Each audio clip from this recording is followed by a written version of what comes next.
চন্দনাইশের বুকের মাঝে লুকিয়ে আছে ইতিহাসের এক নীরব সাক্ষী, বাগিচাহাট। কিন্তু কখনো কি ভেবেছেন এই বাগিচাহাট নামের পেছনের গল্পটা কি?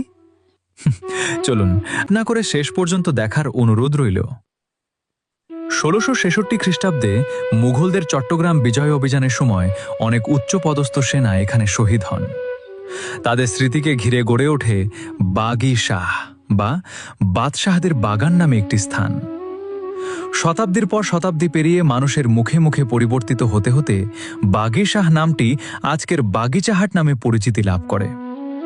শুধু নামের ইতিহাসই নয়, বাগিচাহাটে রয়েছে আরেকটি ঐতিহাসিক নিদর্শন, খান জামে মসজিদ, যা চন্দনাইশ কদম রসুল মসজিদ নামেও পরিচিত। ১৭ শতকে নির্মিত এই প্রাচীন মসজিদটি আজও ইতিহাস, ঐতিহ্য ও ধর্মীয় গুরুত্বের এক অনন্য স্মারক হয়ে দাঁড়িয়ে আছে চট্টগ্রাম কক্সবাজার মহাসড়কের পাশে। ইতিহাসের পাতায় লেখা এই বাগিচাহাট আজও অতীতের গল্প শুনিয়ে যায় নতুন প্রজন্মকে। ভিডিওটি ভালো লাগলে আপনার বন্ধুদের সঙ্গে শেয়ার করে দিন, যাতে তারাও জানতে পারে চন্দনাইশের এই ঐতিহাসিক জনপদের অজানা কথা।